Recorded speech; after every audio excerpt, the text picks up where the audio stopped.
So today we'll discuss the 13th chapter of the Bhagavad Gita, which is entitled Nature, the Enjoyer and Consciousness. This title itself seems to be a little complicated, but actually the chapter is not complicated. In the previous chapter, Krishna concluded by saying the path of devotional service as the imperishable path leading to Krishna as the supreme goal. In this chapter, Krishna explains the distinction and the interrelationship between the body, the soul, and the supersoul. By knowing this, one can get liberation and reach the spiritual world. So, in the beginning of this chapter, Arjuna asks Krishna 6 questions. What are the 6 questions? What is field of activity? That's the first question Arjuna is asking. The second question is, what is the knower of the field? The third question is, what is knowledge? And the fourth one is, what is the object of knowledge? The fifth question is, what is nature? And the last question that Arjuna asks in this chapter, in the beginning itself, who is the enjoyer? Now, Krishna gives systematically answers to these 6 questions, one after another.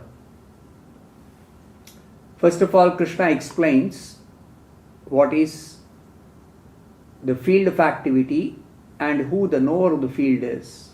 He says, this body is the field of activity, and one who knows this body is called the knower of the field. So Srila Prabhupada explains in the 2nd chapter, it is told that each one of us is soul and we are different from our body. The same thing is explained in a different way here. This body is called the field of activity, and the soul is called the knower of the field. The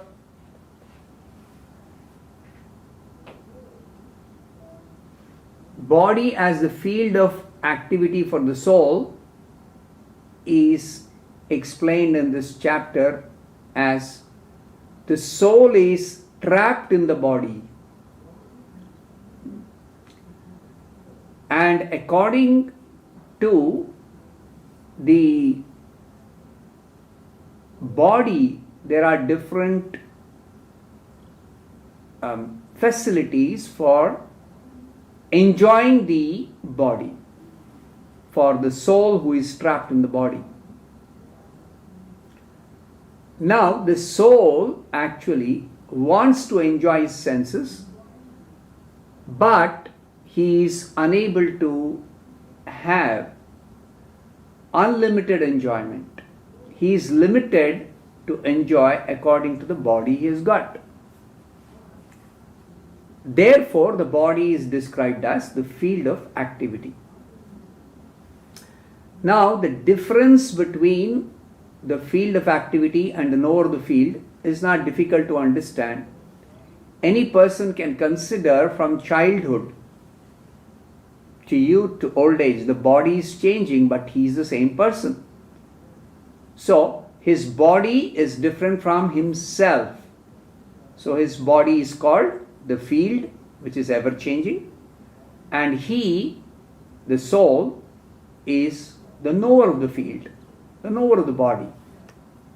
So this is the clear distinction between the two. Krishna next says that he is also the knower in all bodies. This is a very significant statement by Krishna. What does this mean? In every body there are two knowers. One is the individual soul who is the knower of his particular body. Just like I know my body, you know your body, he knows his body. But Krishna is seated in our heart as super soul. So as a super soul, Krishna is seated in my heart, in his heart, in his heart, everyone's heart. So Krishna as a super soul is the knower of each and every body. So Krishna is the super knower or the super soul. So one who knows the body, the soul and the super soul is said to be in knowledge. So knowledge is knowing the body, the soul and the super soul. Now we should remember always this body or the field of activity is material, whereas the soul and the super soul, the two knowers of the body, are actually completely spiritual. Even though the soul and super soul both are spiritual, still the super soul is a controller of both the body and the soul. So the super soul is in the superior position and the soul is always in the subordinate position. Next, Krishna describes the different components of the field of activity. This field of activity or the body is made up of 24 elements. What are the 24 elements? Krishna describes them. There are 5 great elements: the earth, water, fire, air and ether. You would have heard of this. Earlier in the 7th chapter also Krishna had described these elements as part of material nature. Then there are 3 subtle elements: the mind, intelligence and false ego. This also Krishna had explained in the 7th chapter.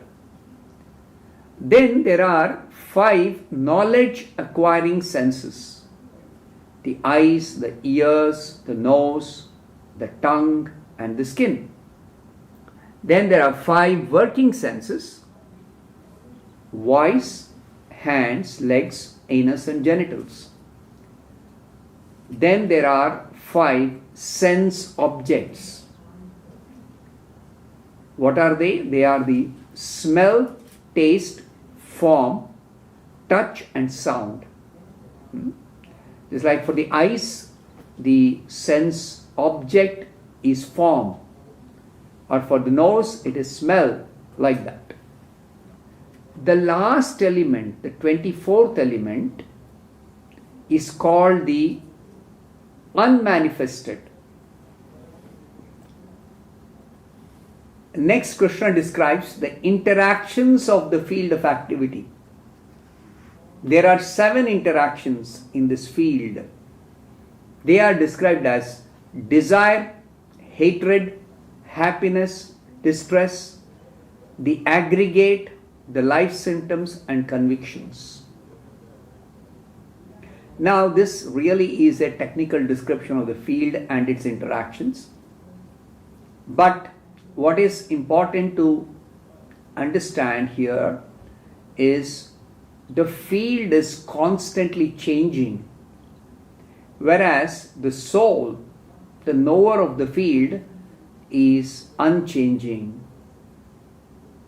So this distinction between the field and the knower of the field, we should always remember.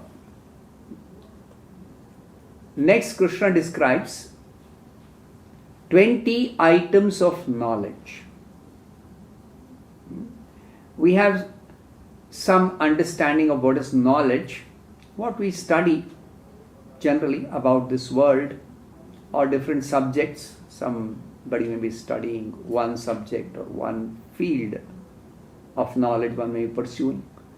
But here, Krishna describes something very, very fundamental as what is knowledge. He describes 20 items. What are the 20 items of knowledge?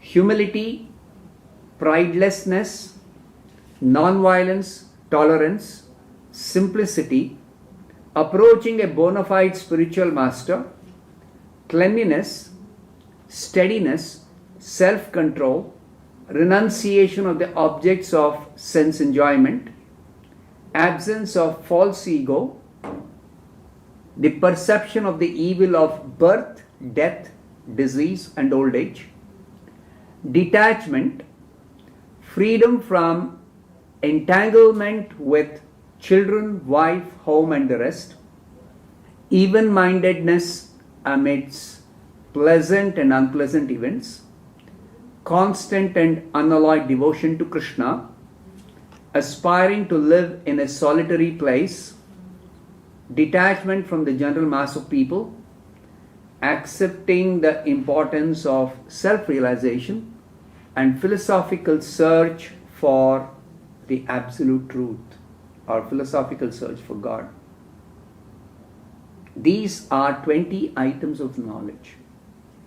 Probably this is something you have never heard before unless you read the Bhagavad Gita. Now, Krishna explains these items constitute the process of knowledge. Srila Prabhupada elucidates what is this process of knowledge. If one accepts this process, then there is possibility of approaching God. Now, among these 20 items of knowledge, one most important item, one single item has been singled out as the most important item. What is that most important item? It is described as constant and unalloyed or pure devotion to Krishna. So, Srila Prabhupada says, if one does not approach or is not able to approach the transcendental devotional service of the Supreme Lord, then the other 19 items are of no value at all. So, we should understand that the process of knowledge leads to developing our pure devotion to Krishna. Now, among the remaining 19 items, Srila Prabhupada particularly points out that the item called accepting a spiritual master is extremely important also, because without taking directions from a spiritual master, there is no possibility of actually approaching God. So, some of these items we can discuss. Cleanliness is essential for making advancement in spiritual life. Now, there are two kinds of cleanliness. What we generally know as cleanliness is described by Prabhupada as external cleanliness. External cleanliness is possible to be maintained by taking a bath, wearing clean clothes, keeping your surroundings clean, etc. But there is something called internal cleanliness. What is internal cleanliness? One has to actually think of Krishna always by chanting Hare Krishna, Krishna Krishna, Hare Hare, Hare Rama, Rama Rama, Hare Hare. What kind of cleansing does this chanting of Hare Krishna do? It cleanses our mind of all material contamination. Then, as regards the item called perception of the evil of birth, death, disease and old age, we should remember that even though we consider we have so many different difficulties or miseries that we may be facing at different times, the Bhagavad Gita points out there are 4 fundamental miseries. These are the 4 fundamental miseries: the misery of birth, the misery of death, the misery of old age and disease. Now, regarding these miseries, nobody will disagree on the point that old age and disease are miserable conditions. Old age here is meant invalidity due to old age. That means in old age, when the senses, the organs become weak or they malfunction, that is exactly what is meant by the misery of old age. So definitely these are miseries. Nobody will disagree. But how is birth misery? For that, Srila Prabhupada says one should study the Vedic literature and try to understand. Just to briefly mention the misery, what is this misery of birth? We should remember that before we were born, we were packed up in our mother's womb for 9 months. That's like being packed up in an airtight sack and surrounded by fluids like blood, mucus, urine, and all kinds of secretions, acidic secretions. So, the child inside the mother's womb, as described in the Vedic literature, undergoes a lot of pain and suffering. So, there are these miseries of birth. Of course, all of us have gone through it, but as soon as we come out of the mother's womb, we forget. So, therefore, we don't seriously consider what is the misery of undergoing birth.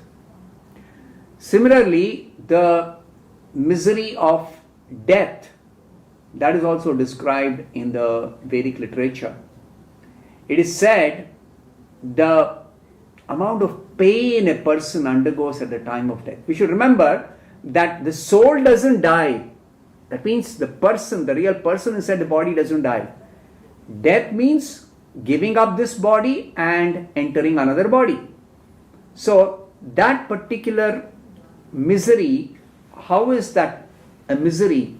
It is explained that the person who actually dies or undergoes death, for him or her, it is like the pain experienced if thousands of scorpions were to simultaneously come and bite the person all over the body. This is just an example given. It means extremely painful, excruciatingly painful. We never have experienced such a pain in entire life. So that is the kind of pain we face when we have to undergo death.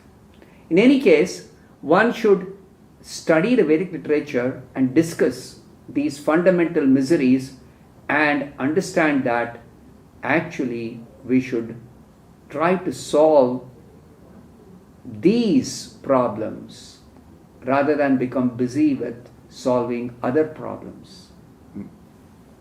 If one understands that I had to conquer death and I had to conquer disease, old age, rebirth, such a person is considered actually as very intelligent.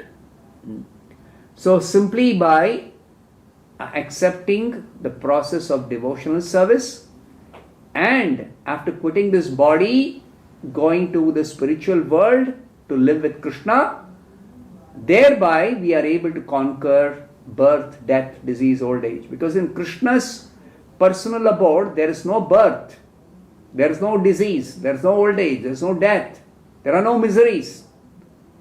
So, therefore, one should be really making a solution to these fundamental problems by executing devotion, by doing devotional service and preparing oneself to go to Krishna. As for detachment from children, wife, home, etc., it is not meant that one should have no feeling for one's family members. No. all of them are natural objects of affection, but one should not be attached to them. That is the meaning. So Srila Prabhupada explains the best process for making the home pleasant is Krishna consciousness. One has to just engage oneself and one's family members in 4 activities of Krishna consciousness. Particularly Prabhupada mentions here. One is chanting Hare Krishna. The second activity is accepting remnants of foodstuff offered to Krishna, or accepting Krishna prasadam. We have to eat every day, but instead of simply cooking and just directly eating, after cooking vegetarian foodstuff, of course, one should offer to Krishna and accept the remnants as prasadam. Then have some discussion on books like Bhagavad Gita or other Vedic literature, and worship Krishna in the form of a deity or picture of Krishna. This way, these 4 activities will make the home pleasant, and thereby one will not have material attachments to such a home life. So if Prabhupada says, if one can mold his family life in such a way that all the members of the family are engaged in Krishna consciousness, then there is no need to change from family life to renounced life. Neither in this Kali Yuga, in this age we are living in, it is recommended that somebody should actually leave family life and go away to the forest to accept a renounced order of life. No, that is not recommended for this age. Next, Krishna explains what is the object of knowledge. Now, so far we discussed 3 things: the field of activity, the knower of the field, and knowledge. The 4th one is, Arjuna has asked, what is the object of knowledge? Object of knowledge means what is knowable. Through the process of knowledge, what is to be known. So, Krishna explains there are 2 knowables. One is the soul, other one is the super soul. So, briefly Krishna explains the soul as knowable. What are the characteristics of the soul as knowable? One should know the soul is beginningless. How is the soul beginningless? Because the soul has no birth or death. What we consider as birth or the beginning of life is beginning of the soul's life in this body. At the time of death, the soul doesn't die, or I don't die, or you don't die, no person dies, but the person actually quits one body and enters another body. So therefore, the soul is not coming into existence at a time of birth, nor the soul perishes when the body is finished or when there is death. The soul is always existing. Therefore, the soul is described as beginningless, but the soul is subordinate to Krishna. The soul is always subordinate to Krishna. Because it's already been explained, the super soul is the controller of both the body and the soul. Therefore, the super soul is superior to the soul. Therefore, the soul we should know is beginningless and subordinate to the Supreme Lord Krishna or the super soul. The soul is also spiritual by nature, not material. Soul is spiritual by nature. The body is material, but the soul, or I, the real person inside the body, I am spiritual being. And the soul, being spiritual by nature, is beyond the cause and effect of this world. This world is constantly changing. There are so many changes which are taking place everywhere around us. Even our own body is changing. But that is the characteristic of matter. or the material world.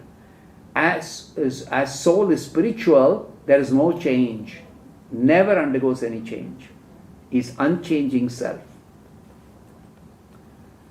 Then Krishna explains the super soul as knowable, as the other knowable. Now super soul is described a little elaborately by Krishna. Everywhere are his hands and legs, his eyes and faces, he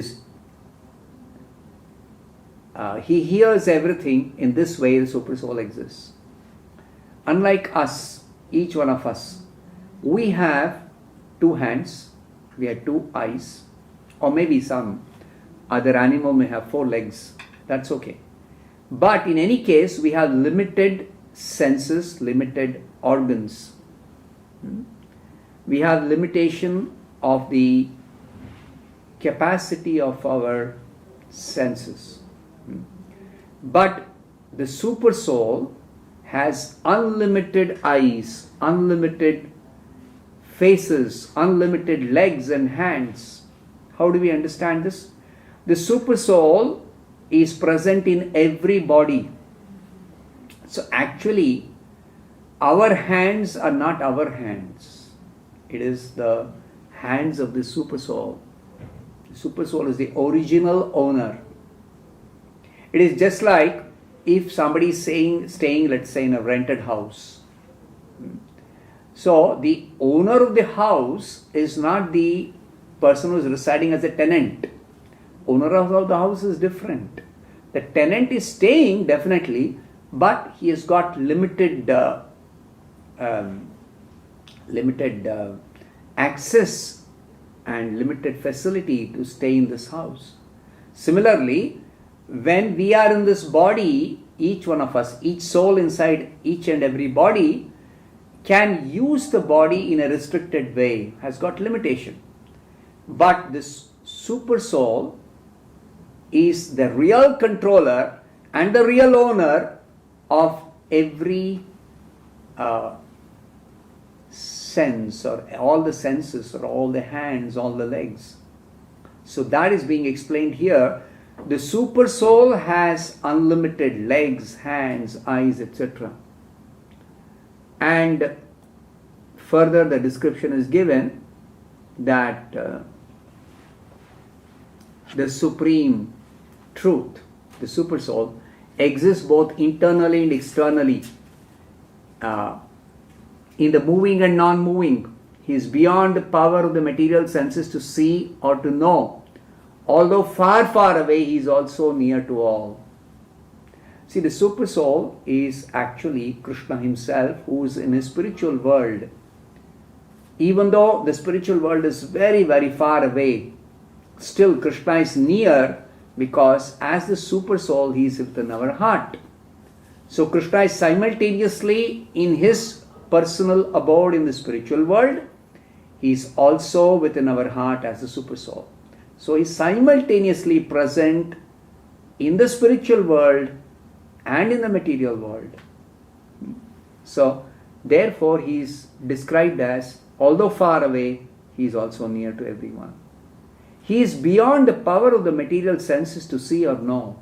With our eyes or even with our mind or intelligence, we cannot perceive or see the super soul. He is in our heart, but we cannot see him. With our ordinary senses, with our ordinary mind or intelligence, we cannot know him or see him or perceive him. But by devotional service, it is possible to see him, to know him, to actually come face to face with him. That is explained in the scriptures. Like this, there is a little more detailed description of the super soul as the other knowable. Then Krishna describes the fifth item, nature. Arjuna asks, what is nature? And Arjuna also asks the sixth one, who is the enjoyer? So nature means here, Krishna explains, the material nature. This nature, what we know of as nature. This nature and the living being inside the body as the enjoyer. Just like every person inside the body is trying to enjoy with the body or enjoy the body itself. So, Krishna describes material nature and the living being as the enjoyer. Both are beginningless. Material nature always exists, though this material world is created, maintained and destroyed. The material energy from which this material nature is created or this material world is created, that material energy always exists. So at the time of creation, material energy is transformed into this material world. Similarly, at time of destruction of this entire material world, the material world is again transformed back into material energy. Similarly, the living being, the different spirit souls, the different individual spirit souls, they always exist. Of course, at a time of creation, they get a particular type of body. And at a time of destruction, they had to give up that body. And when complete destruction happens, what happens to the living beings, to the spirit souls? They are resting in the Supreme Lord's form as Vishnu. So Vishnu is the ultimate rest when everything is destroyed. And Vishnu actually begins the creation cyclically after the destruction is over. And that time he awards the different bodies to the different living beings. So therefore, Krishna is explaining here, material nature and the living beings are understood to be beginningless. Now the transformations which are happening, the changes which are happening in this world are actually due to material nature only. All the changes, even our body which is undergoing change, or we may experience some change of our own mind. Just like a small child, when I was a small child, I had the mentality of a child. Now I have the mentality of an adult. So the mind may change, the mentality may change, the intelligence may be more mature after a person changes the body from childhood to adulthood, but the person inside the body is unchanging spirit. So these changes of the mind or the intelligence or the body or even the changes outside that is happening, that is due to the material nature. That's not due to the spirit soul. Then Krishna explains, nature is said to be the cause of all material activities, whereas the living being inside this body, the soul, is said to be the cause of all suffering and enjoyment that that particular soul undergoes. What does this mean? This means if I am doing some material activity, actually I am not the actual doer. It is carried out by material nature according to my desire to do something. Just like, let's say I desire to lift this hand. So when I desire, actually what happens? Desire is mine. I desire to lift the hand. But then there is super soul inside my heart. Krishna is super soul in my heart. He has to sanction this. Every material desire for every person, the super soul or Paramatma has to sanction. And then when there is sanction of Paramatma or super soul, then material nature carries out this action of lifting the hand. We can very easily understand. Supposing a person has got a paralytic stroke, because of which even if the person desires to lift the hand, he cannot. Correct? Similarly, every material action or activity is actually carried out by material nature only on the sanction of the super soul after it is desired by the particular person or the soul. So our role in any activity that we may do, we think we are doing, is only to the extent of desiring. And the activity itself will be successful only if the sanction of the super soul happens. And consequently, according to the sanction, material nature carries out that actual activity.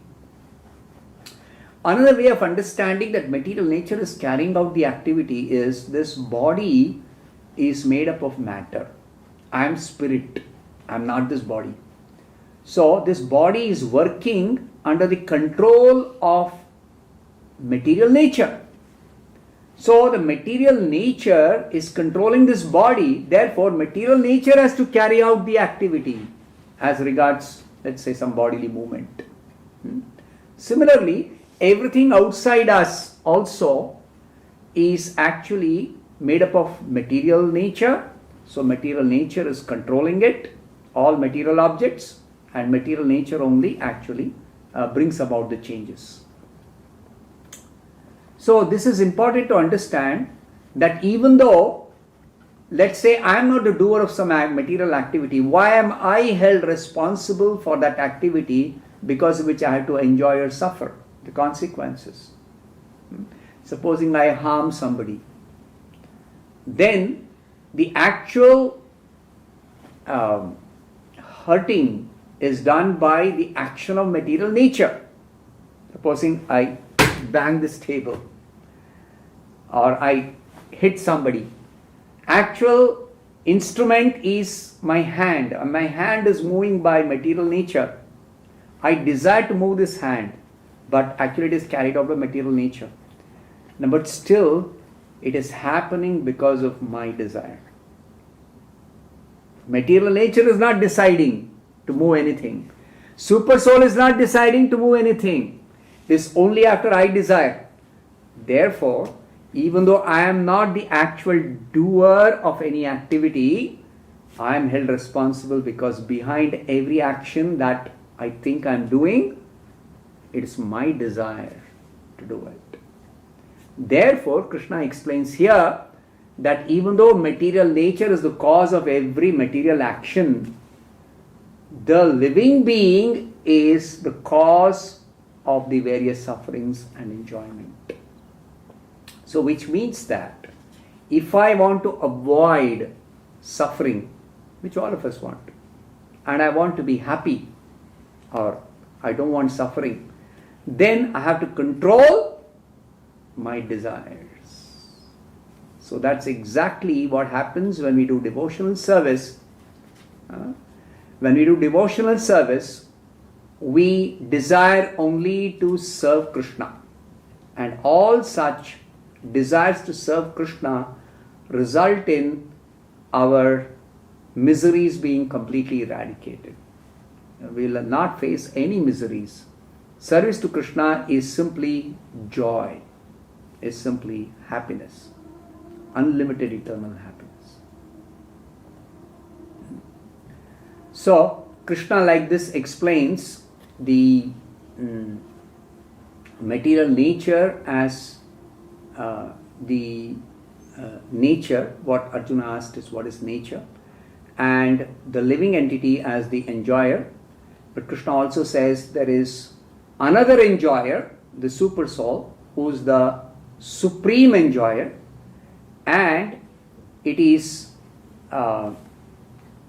his control under which everything is going on, as we already heard earlier. The super soul is actually the controller of the body and the soul. Therefore, if one surrenders to the super soul or Krishna and engages in his devotional service, then this body will not be, or the activities of the person will not be any cause of any suffering. Neither one has to take birth again after quitting this body, one can simply by doing devotional service return to the spiritual world to engage blissfully in devotional, loving devotional service to Krishna. So I'll stop here. Thank you. Hare Krishna.